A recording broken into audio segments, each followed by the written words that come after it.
estamos hablando de un tesoro, estamos hablando de un lugar de acopio, también de un ejército, de una multitud, del peso, de algo que es abundante. Es decir, que hay diferentes palabras que pueden existir para este término riqueza.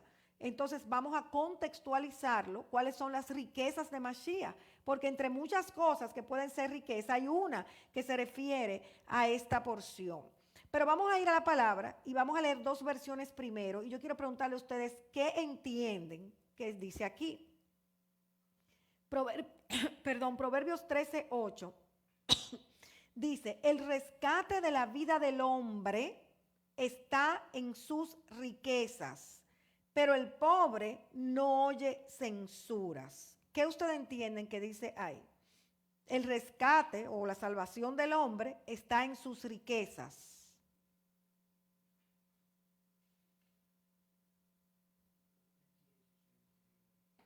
Lo que tiene en su ser interior.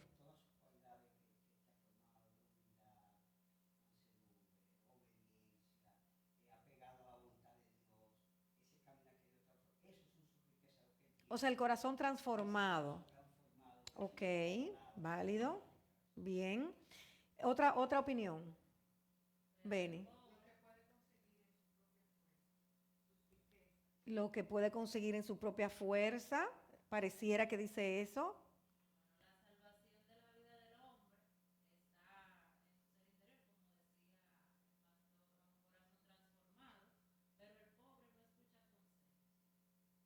¿Qué significa que el pobre no escucha consejos?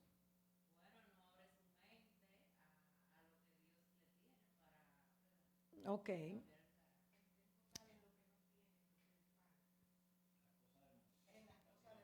En las cosas del mundo.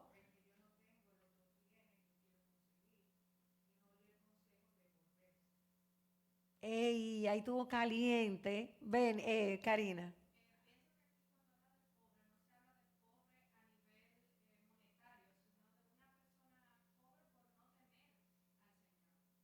Pobre por no tener al Señor. Sí, exacto. La nueva generación internacional dice, con su riqueza, el rico pone a salvo su vida. ¿Qué quiere decir eso? Y Eduardo, cuando él venga, díganle que el sonido de la bocina, a ver qué se puede hacer con eso. Les repito, nueva versión internacional dice, con su riqueza, el rico pone a salvo su vida. Que compra su vida, ok, que piensa eso, ¿verdad? Digna, con sus frutos. ¿Quién más? Ok, Luis Guillermo se ríe. Hemos visto dos versiones, ¿verdad? Dos versiones y ustedes han estado bien tibios, calientes en alguna parte. Miren qué dice la versión hebrea. Proverbios 13:8. La riqueza del nefesh, o sea, de un cuerpo, de un ser humano, del cuerpo de un hombre, está en que obtenga rescate. Pero el que anda buscando no escucha la reprensión. ¿Qué entienden ahora? ¿Eh?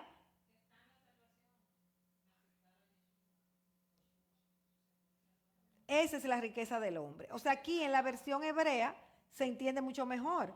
La riqueza del hombre está en que sea rescatado, en que Yeshua lo escoja, en que Yeshua lo haga pueblo, en que Yeshua sea el sustituto del castigo que le correspondía en hacer por su pecado, en que su deuda le haya sido perdonada, le haya sido saldada. Entonces, el que no ha recibido rescate anda buscando por donde sea, la llenura de los vacíos, las cosas que necesita, desgastándose, pero la realidad es que necesita a Yeshua, necesita que Yeshua los rescate. Entonces, cuando un hombre ha sido rescatado por Yeshua, entonces tiene la verdadera riqueza, las riquezas de Mashiach, que son la salvación. ¿Por qué? Porque el único que puede proveer rescate es nuestro Mesías Salvador, Yehoshua. Entonces estamos hablando de una palabra que es la palabra kofer también, que nos habla de que somos libres de la corrupción. El cofer es como ese acto de gracia que nos cubre, que nos libra, nos saca de lo podrido, de lo que es incorruptible y que nos libra de la muerte. Fíjense que ustedes se acuerdan en Éxodo 2:3, cuando no podían ocultar más a Moisés y lo pusieron en la canastilla que estaba calafateada. Es exactamente una simbología de lo que hizo Yeshua con nosotros, de ese cofer que nos cubrió con su gracia, nos calafateó para que nosotros no pereciéramos, sino que Él salvó nuestras vidas. Entonces, ustedes también se acuerdan que en el templo estaba lo que se llama el caporet, que era la tapa de la propiciación, donde eran perdonados nuestros pecados, donde Yeshua, los pecados de las personas de aquel entonces, y que Yeshua ahí hablaba, porque había una cobertura de él, una cobertura que venía del cielo. Romanos 3:25 dice, a quien Dios exhibió públicamente como propiciación, ustedes saben, el amor entrañable, exhibió como propiciación, es decir, como medio de expiación, de que Él se sacrificó, Él entregó su vida para que nuestros pecados fueran perdonados y nosotros fuéramos con Él reconciliados. Ahí está. Ese es el caporet, eso fue lo que Él hizo con nosotros. Como dice esta palabra de Romanos, por su sangre, a través de la fidelidad como demostración de su justicia, porque en su tolerancia nos pasó por alto los pecados cometidos anteriormente. Es decir, éramos pecadores, estábamos muertos y Él nos dio vida. De eso hablamos. Esa es la riqueza de Mashiach, la cual Pablo, Rav Shaul, fue llamado a enseñar a los gentiles que no conocían esas riquezas. Entonces, vemos que dice claramente que fue por la emuná, es decir, por la fidelidad, no por mi fe, porque Él lo hizo, porque Él le plugo hacerlo. Por su fidelidad Él nos cubrió, por su fidelidad perdonó nuestros pecados, nos reconcilió con Él, que esta es la justicia para salvación, que es por gracia, porque hay otra fidelidad que es para santificación por la Torá, pero la justicia, la sedaká, que es para salvación, es por gracia. No hicimos nada ni bueno ni malo, ni mérito alguno, nada, sino que fue porque Él en su paciencia pasó por alto nuestros pecados. Su fidelidad nos alcanzó por su emuná. Entonces estamos claros en lo que quiso decir Pablo ahí, ¿verdad? Con que él fue elegido para enseñar a los gentiles las riquezas de Mashiach. Entonces ya vimos cuáles son esas riquezas. ¿Son ricos ustedes? Sí, riquísima, riquísima. Entonces el verso 9 nos dice, y de hacer entender a todos el plan divino, el misterio que desde los tiempos eternos se mantuvo oculto en Dios, creador de todas las cosas. ¿Cuál era el misterio?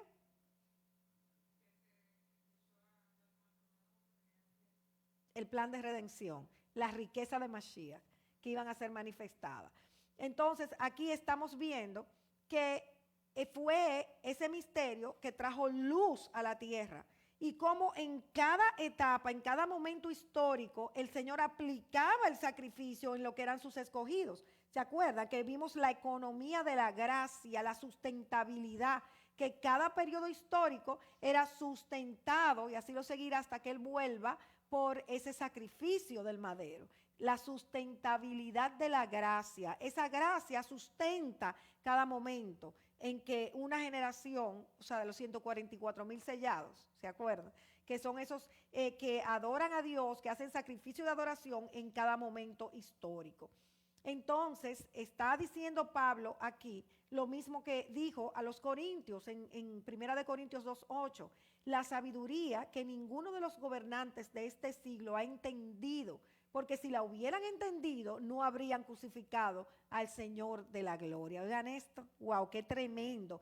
O sea, el Sod de Mashiach, ese secreto que fue el sacrificio, la economía de la gracia, es revelada a los que Él escoge y cuando Él decidió que era el tiempo. Porque fíjense ustedes cómo si todos los gobernantes hubiesen sabido eso desde el principio, no crucifican al Mesías si de verdad hubieran entendido que Él era el Mesías. Entonces, fíjate, es bueno señalar aquí que se ha satanizado la palabra Baal, se ha satanizado pensando que es solamente de Satanás, que es el diablo. Sin embargo, cuando está diciendo Pablo esto a los corintios, Señor de la gloria, la palabra original usada es Baal. ¿Por qué? Porque también Baal significa el experto en algo, el dueño de algo, el señor de algo. ¿Entienden? Entonces, por ejemplo, cuando se dice que Yeshua es el dueño o el señor del Shabbat, es exactamente lo mismo, el Baal HaShabbat, el que es experto en el Shabbat, el que sabe cómo se hace el Shabbat, qué se debe hacer en el Shabbat, qué no se debe hacer en el Shabbat. ¿Me captan? Entonces, para que cuando ustedes oigan esta palabra, no la satanicen. Igual que Baal Hakabot, el señor que trae el peso de un carácter. Ese es el señor Hakabot, el Baal Hakabot. Entonces, es una persona que es experta en cualquier cosa. Baal en tal cosa, experto en tal cosa. Entonces, fíjense ustedes, como en Colosenses 2:3 dice, en quien están escondidos todos los tesoros de la sabiduría y del conocimiento. ¿Está clarísimo? O sea, en la expresión corpórea de Mashiach están escondidas todo lo que es la sabiduría, todo el conocimiento. Él es la sabiduría, Él es el conocimiento. Entonces, en Él habita toda la plenitud de la deidad. Entonces, cuando nosotros estamos hablando del Evangelio y hablando de este misterio del Sod de Hashem, estamos enseñando, lo primero es que Dios es uno, Adonai Eloheinu, Adonai Ejad, acuérdense que esa es la fuente de todo, la base de todo, ¿verdad? Entonces, segundo, que solo en Él hay salvación y que la salvación es por gracia, porque Él quiso salvarnos, que Él perdona nuestros pecados, que Él nos reconcilia con Él y luego nos capacita para santificarnos cada vez más. Ese es el diseño. Pero además, en el verso 10 de Efesios 3, encontramos otra característica más que nosotros anunciamos cuando estamos hablando del Evangelio. Dice, el fin de todo esto es que la sabiduría de Dios en toda su diversidad, oigan bien, se dé a conocer ahora por medio de la iglesia, es decir, por medio de la quejilá, de la asamblea, a los poderes y autoridades en las regiones celestiales.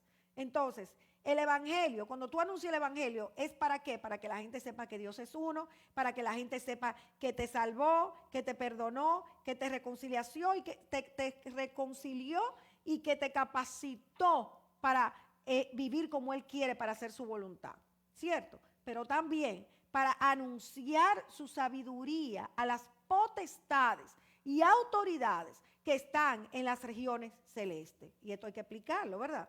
Porque ¿de qué nos está hablando esos poderes y autoridades en las regiones celestes? Bueno, poder y autoridad, poder se refiere a la fuente, al que origina el poder, y autoridad al que aprende ese poder para a la vez ejecutarlo. O sea, son dos términos, poder y autoridad. La palabra arge y luego entonces eran los autorizados. Bien, el que tiene el poder, de donde nace el poder, y el que recibe el poder para ejecutarlo. Es arge el que tiene el poder y excusía aquel que va que lo recibe para ejecutarlo. Está en varios momentos, Pablo usa estas palabras. Entonces, también vemos que nos hizo sentar en los lugares celestiales. Entonces hay que diferenciar la mente hebrea de la mente griega. Para la mente griega, los poderes espirituales de las regiones de maldad están desde aquí hasta la luna, no pasan de ahí. Pero para la mente hebrea, nada que ver con esto. Ustedes saben, y le voy a leer ahora, eso no lo tienen en pantalla, porque lo agregué luego, pero oigan que dice Génesis 1:6. Luego dijo Dios, haya expansión en medio de las aguas y separe las aguas de las aguas. E hizo Dios la expansión y separó las aguas que estaban debajo de la expansión de las aguas que estaban sobre la expansión. Y fue así. Y llamó Dios a la expansión cielos. Y fue la tarde y la mañana el día segundo. Entonces, ¿qué estamos viendo? Vamos a sustituir expansión por la palabra cielo. Que Él separó las aguas de abajo, le puso cielo, las aguas de arriba y le puso cielo. Entonces estamos hablando de dos cielos. uno que cubre las aguas de abajo y otro que cubre las aguas de arriba, porque las aguas fueron divididas en aguas de abajo y aguas de arriba. ¿Están conmigo, verdad? Entonces, ¿qué pasa? Eso es la palabra chamain, que nos habla de esas aguas que están en los cielos, o sea, debajo del cielo, las primeras aguas, y el otro cielo sobre las segundas aguas. El chamain de abajo y el chamain de arriba. Por eso Salomón dice en Primera de Reyes 8:27, ¿acaso será verdad decir que se sentará Elohim sobre la tierra? He aquí que los cielos y los cielos de los cielos no pueden contenerte. Ahí está. Los cielos y los cielos de los cielos no te pueden contener, porque estos cielos tienen otro cielo más para arriba, entre agua, entre cielo, agua, cielo. Está claro, ¿verdad? Pero este todavía lo pone más claro. El Salmo 148:4. Proclamen las maravillas de los cielos y las aguas que están por encima de los cielos. Oigan eso, ahí está clarísimo. Y Nehemías 9:6. Solo tú eres Adonai. Tú has hecho los cielos de los cielos y todo lo que hay en ellos. O sea que lo tenemos claro. Tenemos los cielos y los cielos de los cielos. Entonces, Pablo está diciendo que a esos poderes y esas autoridades que están en esos cielos, hay que enseñarle la sabiduría de Dios. Ay, Dios mío, hay que mostrarle la sabiduría del Señor. Y yo le pregunto a usted antes de seguir, ¿cómo tú le muestras a poderes y autoridades la sabiduría de Dios? Y los escucho. Clarísimo. Exhibiendo fidelidad. ¿Por qué? Porque cuando tú exhibes fidelidad, tú estás mostrando la voluntad de Dios. Entonces, ¿qué tú le estás diciendo? Tú quieres aquello, pero no es aquello, es esto. Porque es lo que Dios dice. Porque es la voluntad de Dios. Y esa es la verdadera guerra espiritual, amados. Porque siempre va a haber internamente en nosotros resistencia, pensamientos contrarios, razonamientos, justificaciones. Y lo primero que tenemos nosotros que enfrentar son esas luchas internas para poder hacer la voluntad de Dios. Entonces yo elijo hacer la voluntad de Dios porque ya tengo el poder que me fue dado para poder hacer la voluntad de Dios. Entonces, al hacer la voluntad de Dios y no la de Satanás y no la de mi carne, entonces yo estoy enseñando la sabiduría de Dios porque estoy trayendo el diseño del cielo a la tierra.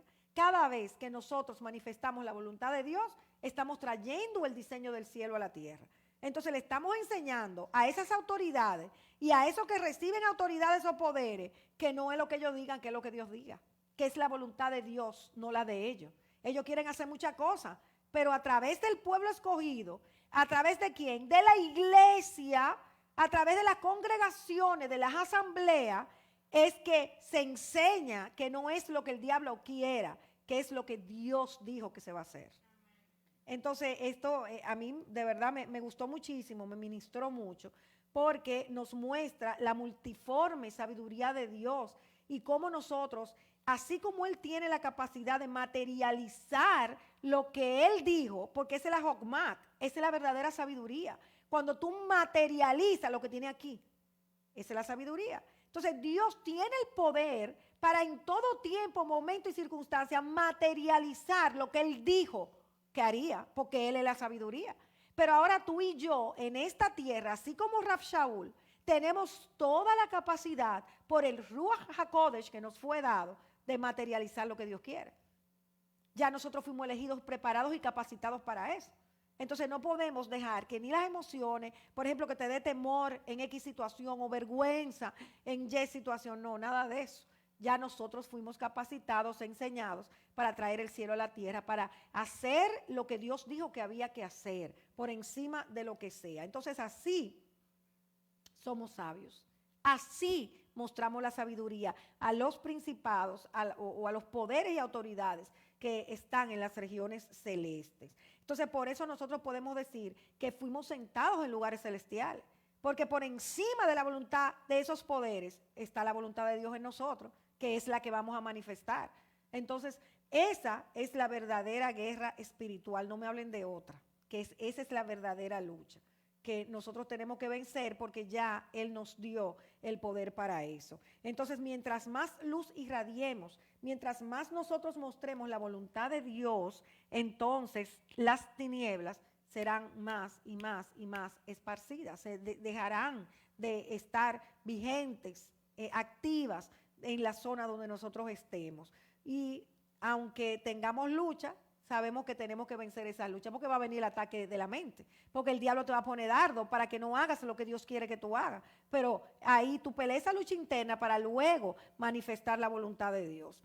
Entonces el verso 11 sigue concatenando estas palabras de Rab Shaul y dice, conforme a su eterno propósito, dice la traducción normal que manejamos, conforme a su eterno propósito realizado en Yehoshua HaMashiach, nuestro Señor. Entonces, cuando dice, manejamos así, conforme a su eterno propósito, vamos a explicarlo un chin más para que lo desmenucemos. Realmente la palabra sí no dice propósito, sino que dice orden, ordenamiento. Entonces, por ejemplo, para aclararlo, en el Salmo 23:5 dice, es la misma palabra, ordenarás, dispondrás una mesa delante de mí, al frente de mis adversarios, es decir, de los que me quieren poner en estrechez. Entonces, no es propósito eterno, sino es un ordenamiento que va a llegar, un ordenamiento que se va a establecer. ¿Cómo podemos leer de una forma más entendible entonces Efesios 3:11 de la siguiente manera?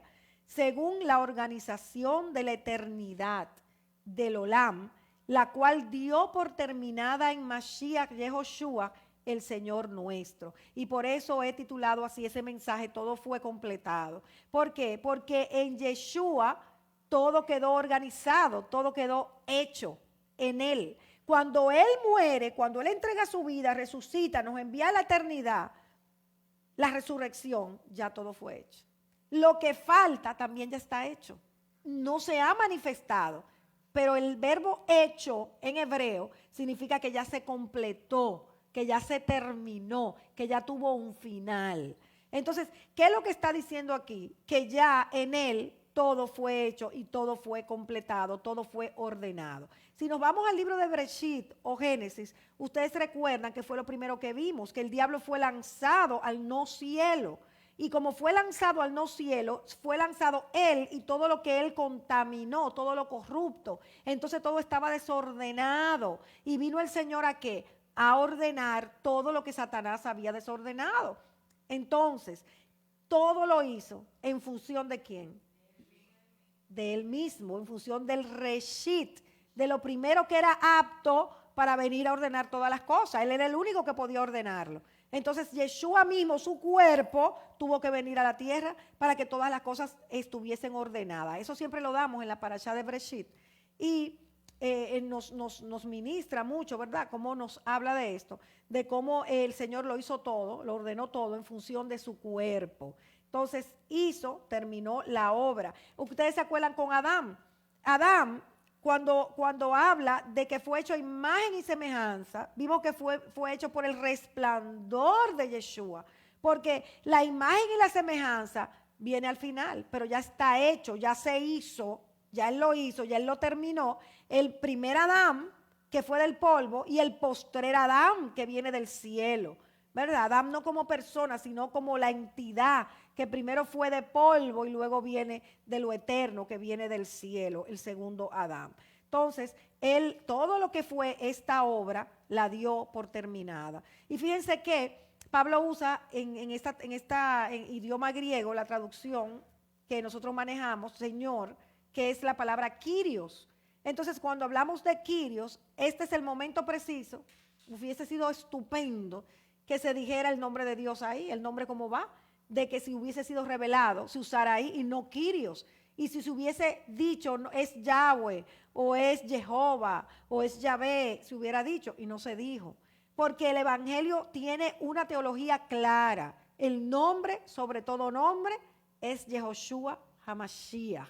O si lo quiere abreviar, Yeshua HaMashiach. Entonces, ¿qué nos importa a nosotros? Que no hay otro nombre sobre ese nombre. El nombre de Yeshua HaMashiach es el nombre sobre todo nombre. No puede aparecer ningún nombre que esté por encima de ese. Entonces, La palabra Kyrios también indica Señor, que no podemos satanizar lo que es Señor, porque ustedes saben, ¿verdad? Que no se puede decir Señor. ¿Quién dijo? Si estamos hablando de Señor, mi amo, mi dueño. ¿Entienden? Pero que es importante saber que el nombre de nuestro Señor es Yehoshua HaMashiach. Y que en esos, desde el principio, nosotros sabemos que el Evangelio, eso es lo que nos está hablando. Entonces, esta obra fue consumada. Cuando Yeshua dijo consumado es, ya es lo mismo que dijera, todo lo completé, todo fue hecho, ya hecho está, todo se completó. Por eso usó esa palabra. Entonces, cuando él dice en este momento también, Padre mío, ¿por qué me has abandonado? Tenemos que entender que él estaba confrontando a esa élite judía que lo estaba llevando al madero, porque lo que él estaba haciendo era recitando el Salmo 22. Entonces es como que, fíjense quién es que está aquí. Yo te voy a decir lo que dice el Salmo 22, para que tú veas a quién tú estás crucificando. Fíjense que dice el Salmo 22. Dios mío, ¿por qué me has desamparado? O sea, es un salmo mesiánico totalmente. ¿Por qué estás tan lejos de mi salvación y de las palabras de mi clamor? Dios mío, clamo de día y no respondes, y de noche y no hay para mí reposo. Pero tú eres santo, tú que habitas entre las alabanzas de Israel. En ti esperaron nuestros padres, esperaron y tú los libraste. Clamaron a ti y fueron liberados. Confiaron en ti y no fueron avergonzados. Mas yo soy gusano y no hombre, oprobio de los hombres y despreciado del pueblo. Todos los que me ven me escarnecen. Estiran la boca, menean la cabeza diciendo, se encomendó a Hashem, líbrele él, sálvele, puesto que en él se complacía. Fíjense, el Targum, que se acuerdan que es la traducción al arameo, fíjense que cuando ellos ponen una explicación que no se entienden, algo que no se entienda tan claro, ellos le explican. Por ejemplo, que gusano, esa parte que leímos, ¿qué es lo que significa? Que él, o sea, es como una codificación de que es el Mesías mismo el que estaba tomando forma de hombre, el que había tomado forma de hombre y estaba siendo clavado en ese madero. Entonces, es lo mismo, ese mismo método que Yeshua está usando en ese momento. O sea, yo soy la explicación del Salmo 22. Eso es lo que él estaba mostrando en ese momento. Y ustedes saben que uno siempre, pero ¿cómo que Dios lo abandonó? ¿Y cómo la cosa? Entonces, o sea, no hay manera de que nosotros tengamos una explicación literal de eso.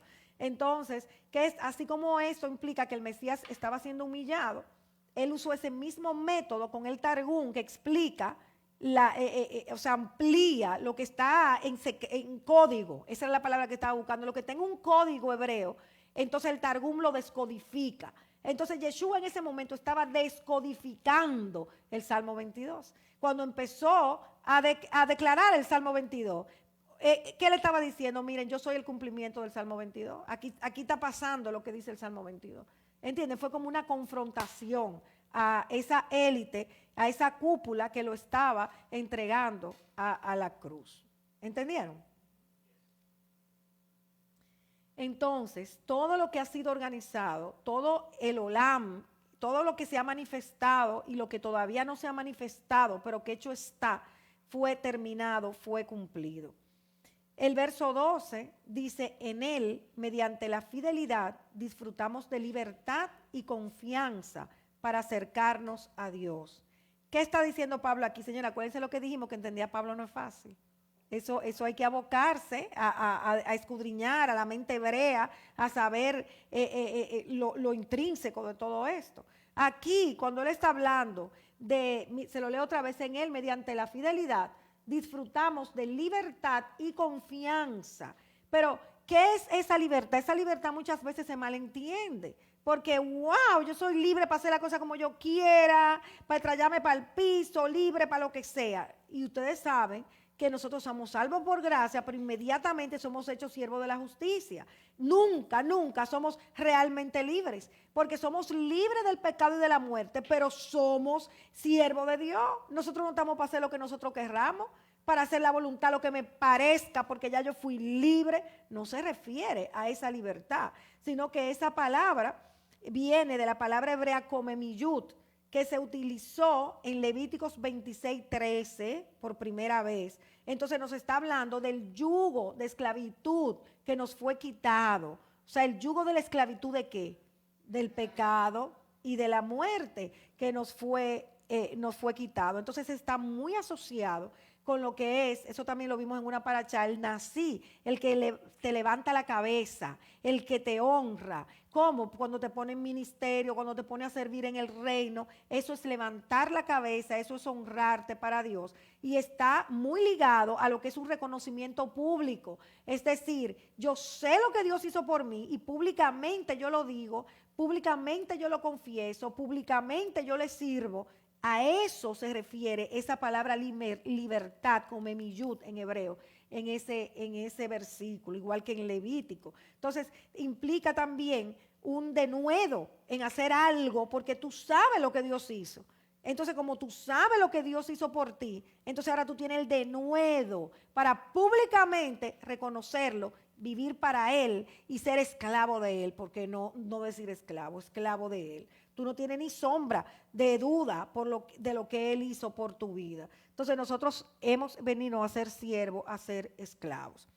Entonces leemos el verso de la siguiente manera, en la cual tenemos libertad de la esclavitud con publicidad y seguridad interior, porque tú estás seguro de lo que Él hizo y por eso tú lo publicas y lo enseñas. Esa connotación tiene esa palabra libertad. Dice, y la entrada en seguridad. Es decir, que, ¿por qué tú tienes una entrada en seguridad? Piensa en un chin. Yo lo puse ahí. ¿Por qué? Porque Él te garantizó las promesas y sus promesas son inmutables. Él no varía. Si Él dijo, Luis Guillermo, yo te voy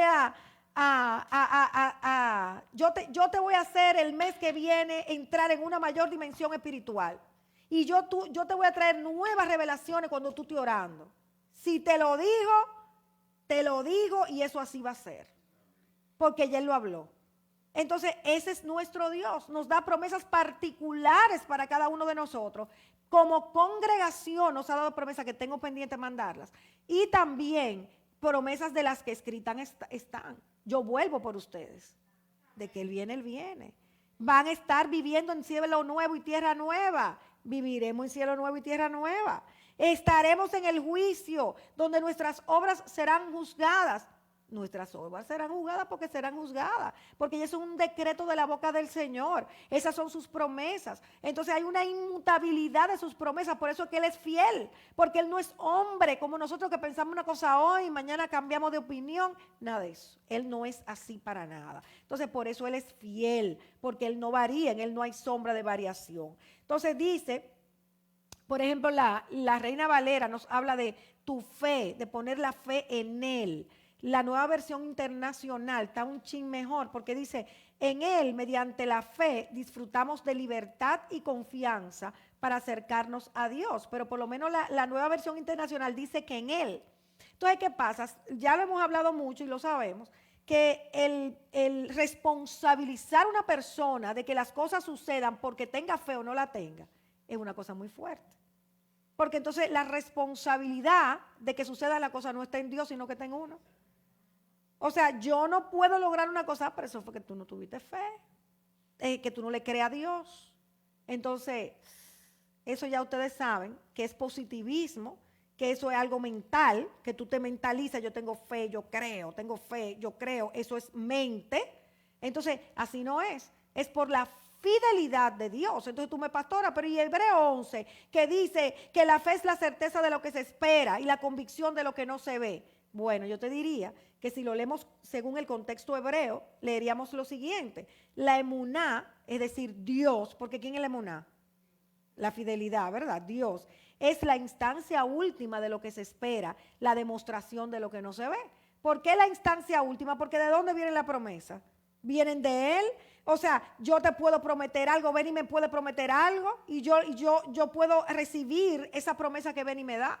Pero la instancia última es Dios. O sea, yo la voy a recibir, no por la inmutabilidad de Benny, sino porque Dios así lo quiera que yo lo reciba. Entonces, por eso uno siempre tiene que tener la palabra. Si Dios quiere, si Dios lo permite, si el favor de Dios me alcanza, si en su soberanía Él está contemplando hacer esto. Yo siempre me he cuestionado, pero ¿por qué unos se sanan y otros no se sanan? Ajá, porque esto no es por que yo quiera que se sane o no, o porque yo crea que se va a sanar o no, es por la fidelidad de Dios. Y Dios es que sabe a quién sana y a quién no sana, porque Él sabe los planes que tiene para nosotros y el plan de Él es entrarnos a la vida eterna. Su gracia en esta tierra está íntimamente ligada a la entrada a la vida eterna, de eso se trata. Entonces, es la instancia última de la fidelidad. O sea, toda la promesa viene de Él. Él es que sabe si la va a hacer o no lo va a hacer. Entonces, la demostración de lo que no se ve. ¿Cuál fue la demostración de que venía un diluvio? Yo le pregunto.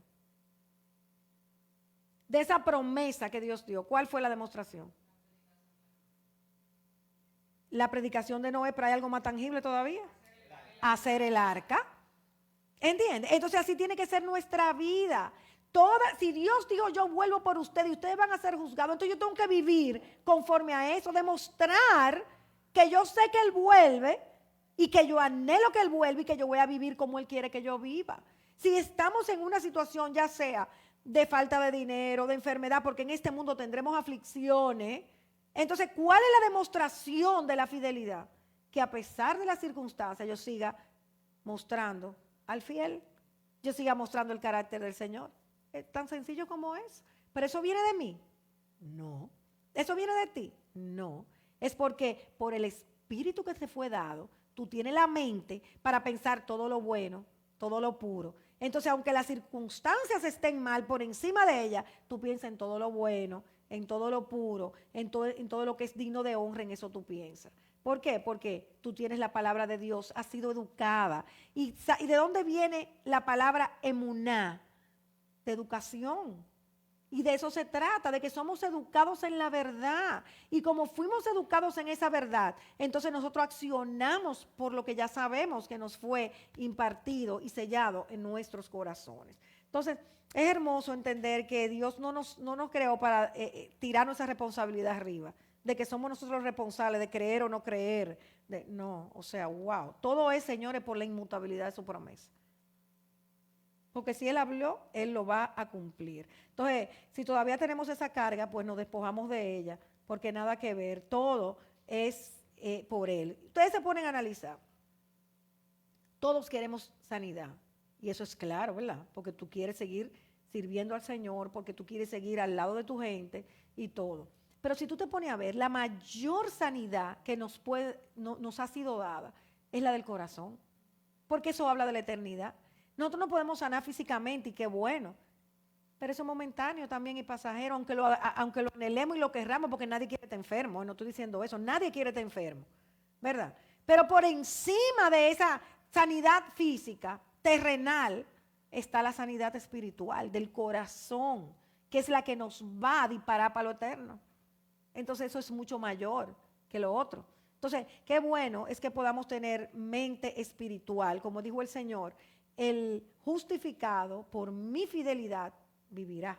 O sea, vivimos, tenemos vida y se refiere a la eternidad porque Él pagó el precio, porque Él nos justificó, porque su fidelidad nos alcanzó. Entonces vamos a entrar a una herencia que es incontaminada, que es inmarcesible, que es incorruptible porque viene del cielo, que es Yehoshua HaMashiach. Entonces ahora sí podemos entender ese versículo, que no se trata de propósito, sino de ordenamiento de todas las cosas para nosotros poder entrar en libertad y entrar en esa seguridad interna, porque sus promesas son inmutables, porque se trata de su fidelidad y no de la nuestra. El verso 13 nos dice, por lo cual yo ruego de que ustedes no se dejen fastidiar con relación a mis angustias, es decir, mis aprietos, estrecheces, por causa de ustedes, lo cual es el peso de ustedes. ¿Qué palabra se usa aquí? La misma que usó Rivka cuando ella se cansó de las malcriadeces de las mujeres de Saf. que ella dijo, me tienen harta. Esa es la misma palabra. Entonces, estoy harta es como que estoy harta de mí misma por tener que estar aguantando todo esto. ¿Entienden la relación? Entonces, muchas veces eso les pasa a uno como ser humano que tiene emociones, que tiene sentimientos. Entonces, Pablo le está diciendo al pueblo, ustedes no pueden coger pique, no se pueden fastidiar porque yo estoy pasando lo que estoy pasando. Porque el que yo lo esté corrigiendo, el que yo les esté enseñando, el que yo les esté mostrando, va a redundar en la transformación de ustedes para que entonces ustedes muestren el peso de Dios a través de ustedes. Oigan bien lo que Pablo introduce en esta carta. Entonces, como desórdenes, como seres humanos podemos tener desórdenes emocionales, coger pique, coger rabia, esta pastora me tiene harta, tanto que en broma, tanto que fuñe, tanto que otra vez para la iglesia, etcétera. Todas las cosas que pueden surgir en una mente humana. Pero es ahí donde, ojo, Pablo está diciendo, no se fastidien, porque esto es así, esto es lo que hay. En conclusión, aplatanado, esto es lo que hay, en buen dominicano. ¿Por qué? Porque ese es el reino, amados. Estamos para enseñar, estamos para insistir, estamos para moldear, estamos para formar. Entonces, ¿en qué va a terminar esto? En la transformación de ustedes, en el carácter, en el peso de Dios que tiene que ser formado en ustedes. Tú te ríes, Benny, ¿verdad? Sí. Para después ustedes mismos ser instrumentos de Dios para formar a otros. ¿Me captan? Es así el diseño. Entonces, por eso Pablo dice, yo estoy padeciendo, pero eso está bien que yo padezca, porque por causa del Señor que yo lo estoy haciendo. Yo estoy haciendo lo que tengo que hacer.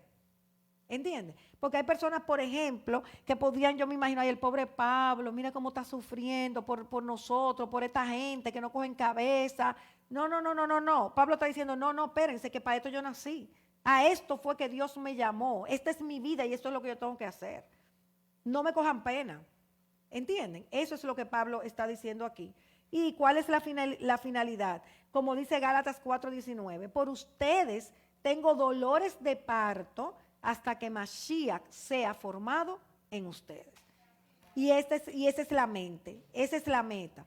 Que el Señor, el carácter de Yeshua sea formado en todos ustedes. Y para eso hay dolores de parto. No solamente yo, sino cada líder con su gente de ministerio, en cada área, cada etapa, tenemos que sufrir dolores de parto hasta que el Mesías sea formado en ustedes. Esa es la meta, ¿verdad? Ahora el que no quiera, bueno, ya ahí no puede hacer nada, pero la realidad es que ese es lo que el Señor quiere que suceda. El verso 14 dice, por esta gracia doblo las rodillas mías hacia Abba. Que esto no traiga confusión. Ya nosotros sabemos lo que es Abba, sabemos que es el conjunto de la promesa. Pudiésemos ver a Hashem cuando dio las promesas antes de venir a la tierra, pero no es que son dos, padre e hijo, sino que él está diciendo, hablando de la majestad del Señor, como Elohim, cuando el Señor formó y ordenó todas las cosas en Breshit, que dijo, hagamos al hombre, pero está hablando de Elohim, los atributos de él, todos sus atributos puestos en ejercicio, obrando para formar al hombre y formar la creación, ¿verdad?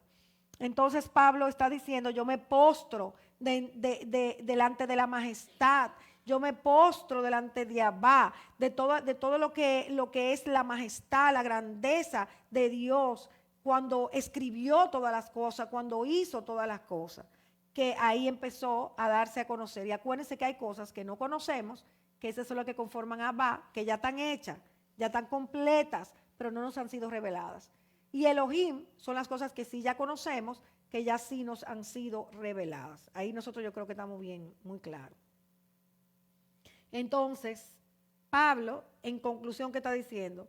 Yo me fajo a orar para que siga viniendo la fuerza, para que siga viniendo la sabiduría del cielo, para que siga viniendo el conocimiento, para yo seguir bregando y echando para adelante y haciendo la encomienda que Dios me ha dado.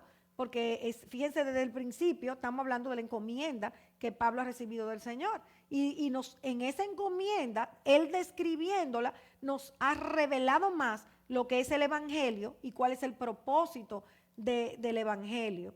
Todavía, lo fue ayer y lo es hoy.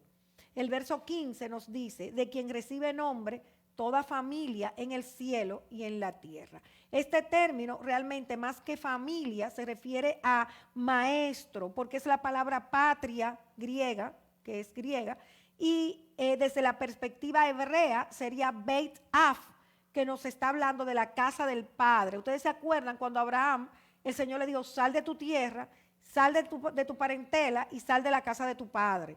Y hemos dicho siempre que casa de tu padre es doctrina, lo doctrinal.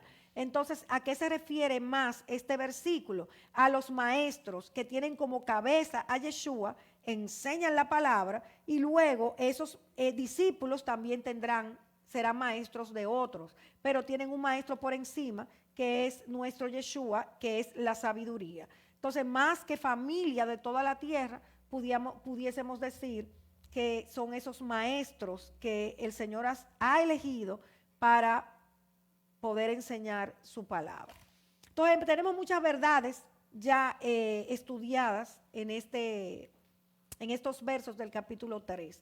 Y estamos viendo, resumiendo así rápidamente, que se nos reveló la riqueza de Mashiach y ya entendemos lo que es la riqueza, que es que Él fue el caporet de nuestras vidas, el que nos rescató por medio de ¿qué? De la emuná, es decir, por medio de su fidelidad, porque Él es la fidelidad, que nos eligió para llevar su sabiduría, para hacer luz a las autoridades y a los poderes que están en los cielos. Que esa es la verdadera guerra espiritual, porque se trata de hacer su voluntad y no la nuestra, de luchar internamente con todos los pensamientos, con todas las emociones, para que podamos cumplir esa misión como iglesia, como pueblo de Dios, como los escogidos, porque fíjense que esto no es algo individual, que es como iglesia, es como pueblo, que tenemos que ser esa luz que brille para que las tinieblas sean esparcidas. No podemos hacer guerra espiritual solos. Es el pueblo cuando sale a hacer la voluntad de Dios, cuando donde quiera que esté está haciendo la voluntad de Dios. Entonces estamos estableciendo el cielo en la tierra y haciendo que las tinieblas salgan huyendo. Que nosotros al hacer su voluntad estamos materializando lo que es su diseño. Entonces estamos ejerciendo la sabiduría, porque la verdadera sabiduría es materializar la voluntad de Dios, de la misma manera en que Él, la sabiduría, materializa cada una de sus promesas.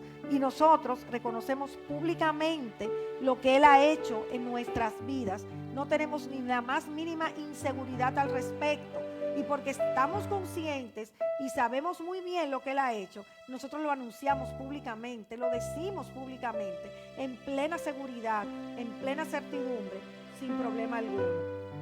Vimos que Yeshua es la última instancia de lo que esperamos. Es decir, que Él es el único que puede hacer realidad sus promesas y que nosotros tenemos que caminar demostrando esa promesa, aunque no se haya cumplido.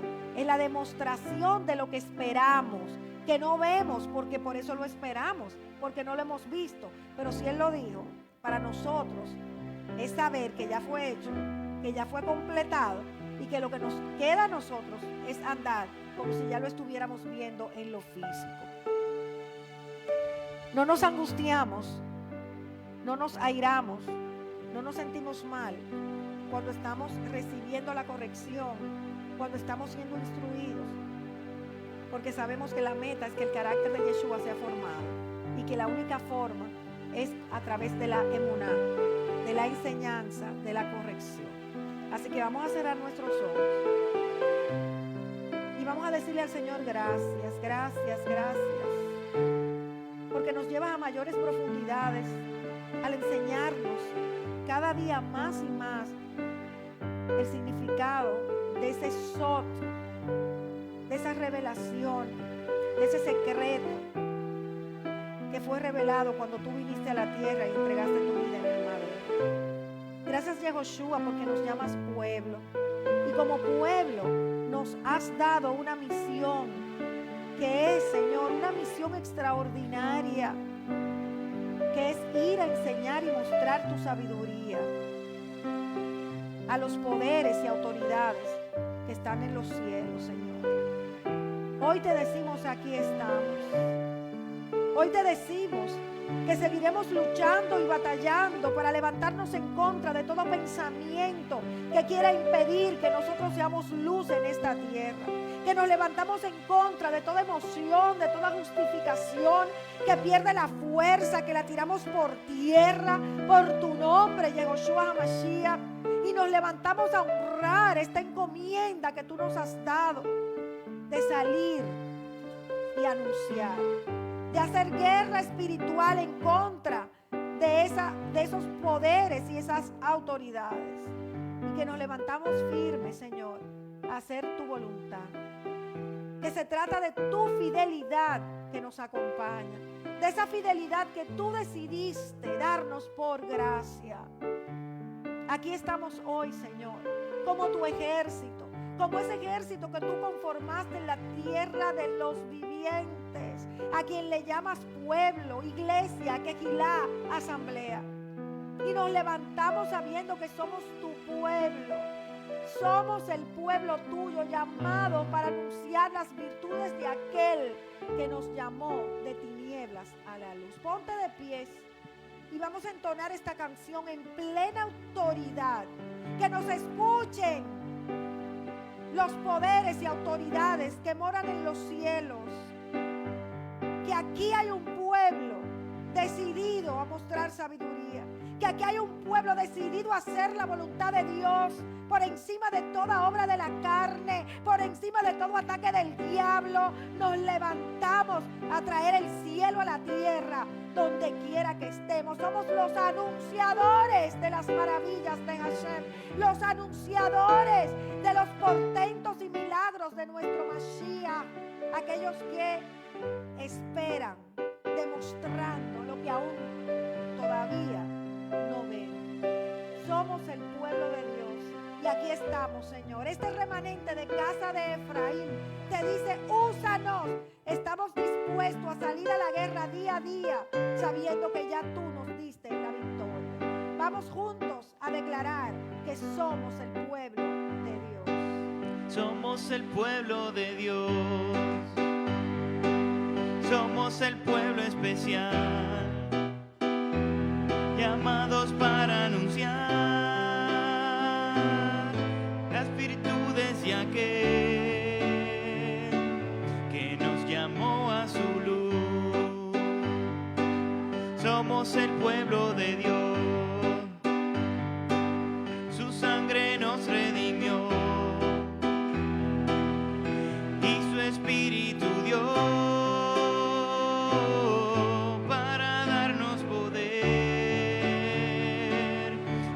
testigos de él,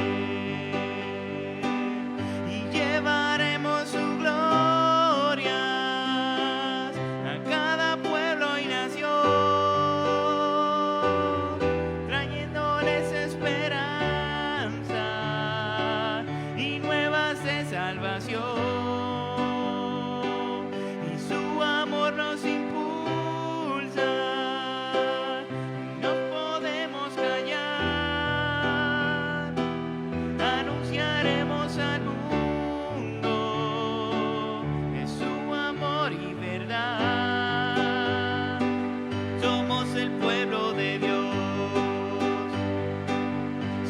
El pueblo especial, llamados para anunciar las virtudes de aquel que nos llamó a su luz. Somos el pueblo de Dios, su sangre nos redimió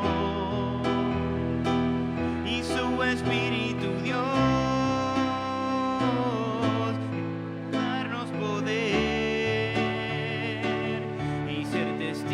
de él, y llevaremos su gloria a cada lengua y nación, trayéndoles esperanza y nuevas de salvación, y su amor nos impulsa, no nos podemos callar. Anunciaremos al mundo